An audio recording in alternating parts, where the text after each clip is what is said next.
Under the pale glow of a June sunrise in 2024, I stood barefoot on my porch in Willow Creek, Montana, clutching a chipped coffee mug, my blood already simmering.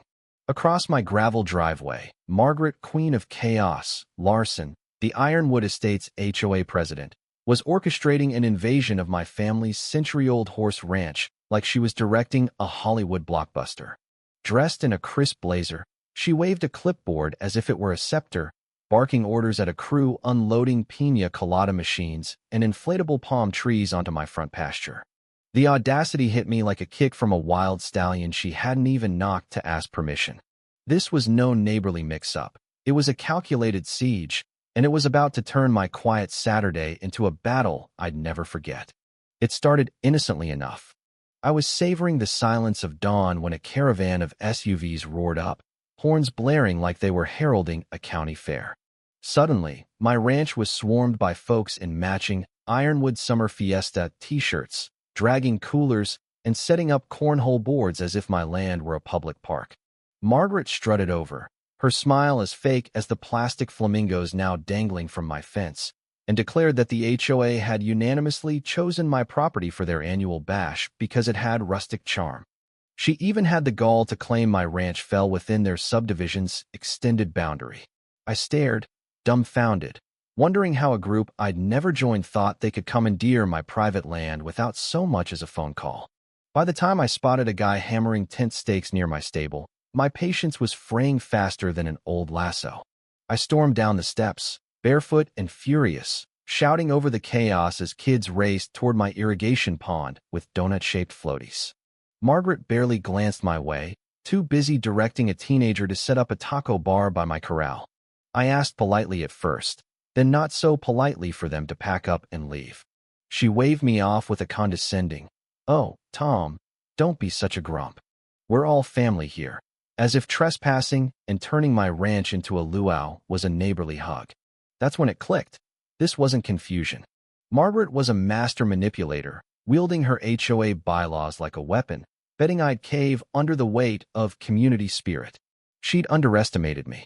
This ranch was my blood, my legacy, and I'd defend it with the same fire my great-grandfather used to fend off rustlers. Things escalated fast. I started dragging lawn chairs out of my driveway to block cars from parking near my barn. Every time I told someone this was private land, they'd shrug and say, "Margaret said it's fine." My temper cracked like brittle wood. This was no accident. Margaret had planned it all, knowing I wasn't in their HOA, banking on my silence to avoid looking like the bad guy. When I finally got in her face, asking how she'd like me driving my horses onto her pristine lawn for a rodeo, she smirked and said, "That's different. This is for everyone's joy." That line was a spark in a powder keg. The air turned hostile, her army of HOA devotees digging in, my ranch teetering on the edge of a free-for-all. By noon, I'd had enough. I called the sheriff, and after a tense standoff, Margaret's crew slunk away, but not before she slipped a letter into my mailbox accusing me of undermining neighborhood unity. I crumpled it, thinking it was over, but my gut screamed otherwise. Sure enough, the next morning, I found HOA board members camped outside my gate, sipping coffee and live-streaming their protest against the hostile rancher. Margaret, megaphone in hand, spun tales of my selfishness to her online audience, painting herself as the martyr of community harmony. It was absurd, but it worked. Her followers ate it up, flooding social media with hashtags like Save Our Fiesta. The harassment snowballed. Flyers appeared on my fence, claiming my land was community property. My phone buzzed with anonymous calls urging me to play nice. Kids biked by, chanting Margaret's slogans. It felt like a psychological war, each stunt designed to break me. Then came the bombshell. A neighbor, Ed, tipped me off that Margaret was holding emergency HOA meetings, claiming an old survey map gave her jurisdiction over my ranch. She was rallying signatures for a court order to protect my land for the HOA. Protection? It was theft dressed up as goodwill. I dug out my deeds, called my cousin, a lawyer named Sarah, and confirmed Margaret's claims were nonsense. But Sarah warned me. People like her don't need facts. They feed on drama. She was right. Margaret's next move was a construction crew digging near my fence, waving forged documents with my signature. I shut it down with another sheriff call, but the audacity shook me.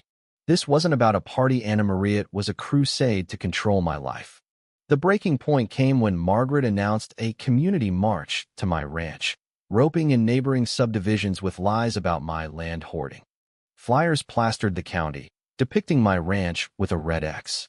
Online, she spun wild tales claiming I'd threatened kids for picking flowers. The mob grew, fueled by her lies, and I braced for the worst, moving my horses to a safer pasture and installing cameras. When the march arrived, it was a circus, hundreds chanting, waving signs, Margaret in a red suit like a dictator on parade. I stood at my gate, deeds in hand, reading aloud proof my land was mine. The crowd wavered, but Margaret accused me of forgery, whipping them back into a frenzy. Teenagers tried to breach my gate, and I stepped in, voice like thunder, warning them off. The sheriff's arrival broke the spell. Deputies shut it down, exposing Margaret's lies. But her parting glare promised vengeance. The quiet that followed was uneasy. Margaret filed a baseless lawsuit, claiming historical rights to my land. Her smear campaign intensified fake videos, doctored emails, rumors I'd sell the ranch for a strip mall. It was suffocating, but Ed came through with a recording from an HOA meeting where Margaret bragged about her lies and fraud. That was my weapon. Sarah built a counter-lawsuit for harassment, defamation, and fraud, backed by photos, videos, and witness statements. Margaret's final stunt was a peaceful sit-in on my land. But I was ready, sheriff on speed dial, reporters tipped off, evidence in hand. As her mob crossed my fence, deputies arrested her, playing her confession over a loudspeaker. The crowd's cheers turned to gasps as their queen was cuffed, her empire crumbling. Apologies trickled in, but the scars remained, fences to mend, trust to rebuild. Months later, Margaret's letter arrived, a half-hearted admission of going too far. I tossed it aside. The lawsuit dragged on, but she lost everything, fined, banned from HOAs, her reputation in tatters. My ranch was mine again, a symbol of defiance. Neighbors now tipped their hats, calling me the guy who held the line. As I sat on my porch with Ed, toasting to peace, I knew I'd fought not just for my land, but for truth against tyranny. So what do you think? Was I right to stand my ground, or should I have compromised for community? Can one person's ego really sway a mob, or did the neighbors share the blame? Should Margaret face jail time, or was her public fall enough? Drop your thoughts below, hit that like button, and subscribe for more wild tales.